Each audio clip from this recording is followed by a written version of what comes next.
क्या खाना खाना चाहिए और कितना पानी या क्या टाइप का फ्लूइड इनटेक होना चाहिए जो कि किडनी स्टोन फॉर्मेशन की टेंडेंसी कम कर सके या स्टोन जो हो तो उसको निकाल सके, या ऐसा कोई डाइटिक प्लान होता है जो कि स्टोन फॉर्मेशन को कम कर सकती है या उसको बन गए हो तो उसको निकाल सकती है। नमस्कार दोस्तों, मैं doctor Ankit Gupta, urologist, robotic urooncologist and kidney transplant surgeon. आज हम बात करेंगे सबसे कॉमन बीमारी जो हमारे यूरोलॉजी में होती है, किडनी स्टोन। और उसमें भी सबसे जो कॉमन क्वेश्चन हमसे पूछा जाता है कि डॉक्टर साहब मैं क्या खाना खाऊं, क्या पानी पीऊं, किस टाइप का पानी पीऊं या क्या ड्रिंक पीऊं जिससे कि मेरे अंदर स्टोन फॉर्मिंग टेंडेंसी कम हो सके। तो चलिए आज हम इसके बारे में डिटेल में डिस्कस करेंगे और जो इसके मिथ्स हैं उनको भी एक बार ब्रीफ में डिस्कस करेंगे। तो सबसे पहले हम बात करते हैं फ्लूइड्स के बारे में।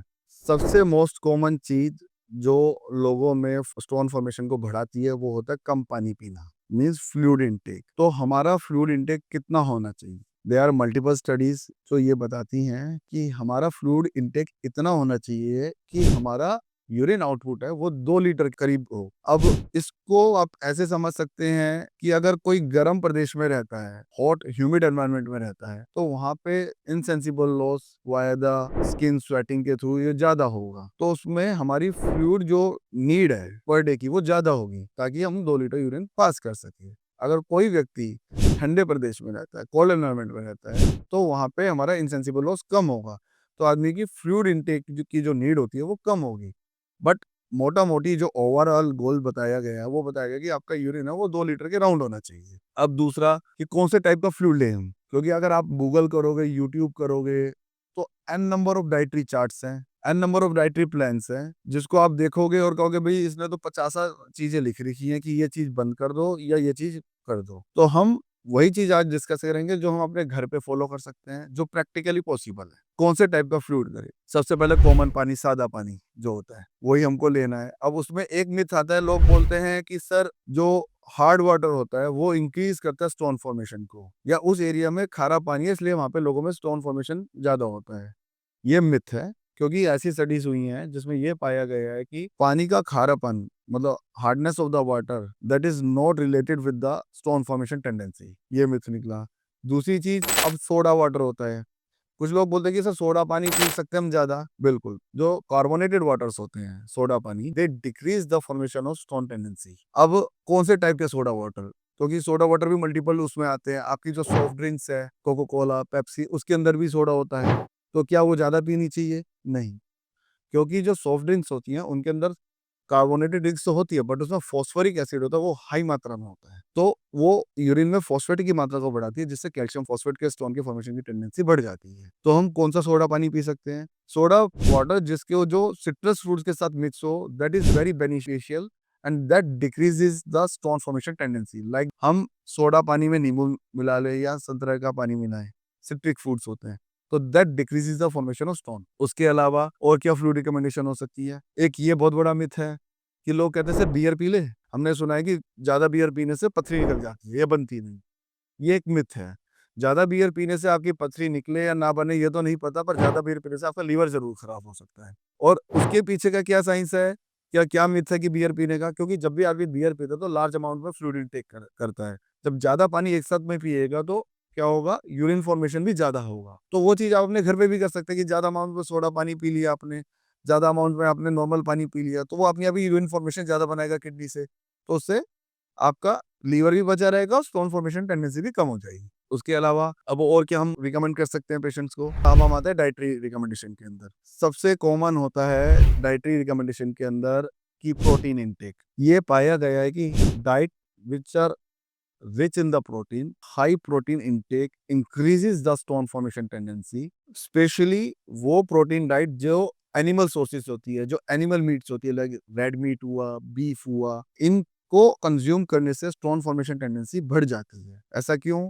क्योंकि जब ज़्यादा एनिमल प्रोटीन इंटेक होता है तो यूरिन के अंदर आपके यूरिक एसिड एंड आपके कैल्शियम की मात्रा को बढ़ा देता है, तो उससे calcium oxalate and the uric acid stone formation की टेंडेंसी बढ़ जाती है। दूसरा क्या फैक्टर हो सकता है जो हम डाइटरी के अंदर रिकमेंड करते हैं लोगों को, कि सबसे कॉमन चीज सॉल्ट, टेबल सॉल्ट जो होता है खाने में मिलाते हैं। तो ये स्टडीज है उसमें ये पता चला है कि जो डाइट होती है जिसके अंदर ज्यादा सॉल्ट इंटेक होता है, that increases the formation of stone tendency, because salt intake increase होने से सोडियम हमारे शरीर में ज्यादा जाता है, जिससे यूरिन के अंदर कैल्शियम की मात्रा बढ़ती है और कैल्शियम ऑक्सलेट स्टोन फॉर्मेशन की टेंडेंसी बढ़ती है। उसके अलावा और क्या डाइटरी रिकमेंडेशन हो सकते हैं, जैसे आपका ऑक्सलेट रिच फूड्स, क्योंकि ये एक मिथ है, लोग बोलते हैं कि सर बीज वाली चीजें हुआ ना खाना बंद कर देना चाहिए, या बीज वाली चीजें होती हैं वो स्टोन फॉर्मेशन बनाती है, लाइक आपका टमाटर हुआ, अमरूद हुआ, बैंगन हुआ, इन बीजों की वजह से कुछ स्टोन फॉर्मेशन नहीं बढ़ती है। टमाटर, बैंगन, अमरूद इनके अंदर ऑक्सलेट ज्यादा होता है। ऐसे ही पालक के अंदर, आपके चुकंदर बीट होता है, जो आपका शकरकंदी होती है जिसे स्वीट पोटैटो बोलते हैं, ये जब वेजिटेबल्स होती हैं इनके अंदर ऑक्सलेट की मात्रा ज्यादा होती है। तो ज्यादा ऑक्सलेट जाएगा बॉडी के अंदर तो यूरिन में भी ऑक्सलेट की ज्यादा मात्रा बढ़ेगी, तो कैल्शियम के साथ कंबाइन करके calcium oxalate stone formation tendency बढ़ाता है। उसके अलावा और क्या डाइटरी रिकमेंडेशन होती है कि हमको वो फ्लूइड ज्यादा नहीं लेने चाहिए जिसके अंदर कैफीन की मात्रा ज्यादा होती है। जैसे आजकल कुछ एनर्जी ड्रिंक्स आते हैं, या फिर आप ज़्यादा कॉफ़ी लेते हैं या ज़्यादा चाय पीते हैं, तो जिनमें कैफ़ीन ज़्यादा होता है, तो वो आपके यूरिन के अंदर जो आपके कैल्शियम ऑक्सलेट की मात्रा होती है, वो ज़्यादा बढ़ा देते हैं, जिससे स्टोन फॉर्मेशन टेंडेंसी बढ़ जाती है। अब आते हैं, बात करते हैं कुछ सप्लीमेंट्स के बारे में, जैसे कैल्शियम सप्लीमेंट्स हुआ, विटामिन डी3 सप्लीमेंट्स हुए। तो क्या कैल्शियम सप्लीमेंट्स लेने चाहिए? क्या कैल्शियम सप्लीमेंट्स और विटामिन डी3 सप्लीमेंट्स होते हैं, वो स्टोन फॉर्मिंग टेंडेंसी बढ़ाते हैं?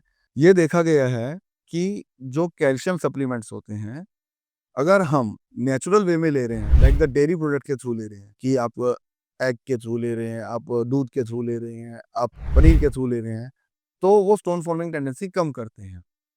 और अगर आप कैल्शियम सप्लीमेंट्स टैबलेट के फॉर्म में ले रहे हैं, डॉक्टर के सुपरविजन में नहीं ले रहे हैं, एक्सेस में ज़्यादा ले रहे हैं, तो वो स्टोन फॉर्मेशन टेंडेंसी बढ़ा देते हैं।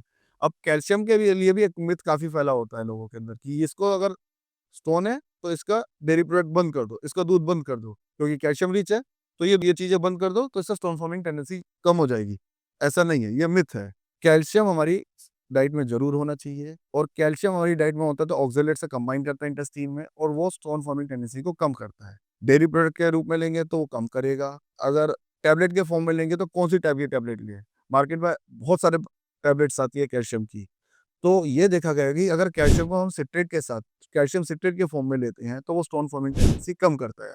ऐसे ही जो विटामिन डी3 होते हैं, वो भी टैबलेट्स उनकी जो होती है, सैशे होते हैं, वो स्टार्ट करने से पहले आपको अपने बॉडी का एक बेसिक लेवल कराना चाहिए, और डॉक्टर के प्रिस्क्रिप्शन के बाद ही आपको वो स्टार्ट करनी चाहिए। अब उसके अलावा आपको ये देखा गया कि नींबू कितना लें, मतलब विटामिन सी होता है, vitamin C decreases the stone formation tendency, but excess intake of the vitamin C increases the stone formation tendency. तो हम कितना नींबू लें, तो जो स्टडीज है वो ये बताती है कि up to 2 gram per day जो विटामिन सी होता है intake, this decrease the stone formation tendency, और उससे ज्यादा लेता है तो स्टोन फॉर्मेशन टेंडेंसी वो बढ़ा देता है।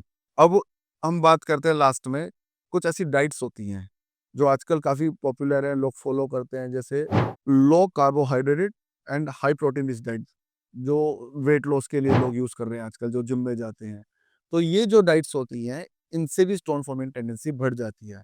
या फिर कुछ लोग जो अपनी बाईपास सर्जरी कराते हैं, gastric bypass surgery to decrease the obesity, these surgery also increases the stone formation tendency in kidney.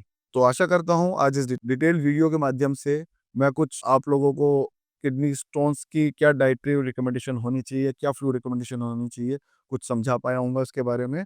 और यदि आपको भी कोई किडनी स्टोन है, या आप हमसे कुछ और जानकारी जानना चाहते हैं, तो आप हमारे नीचे दिए गए हुए नंबर पे या फिर एड्रेस पे हमसे कॉन्टैक्ट कर सकते हैं। Thank you.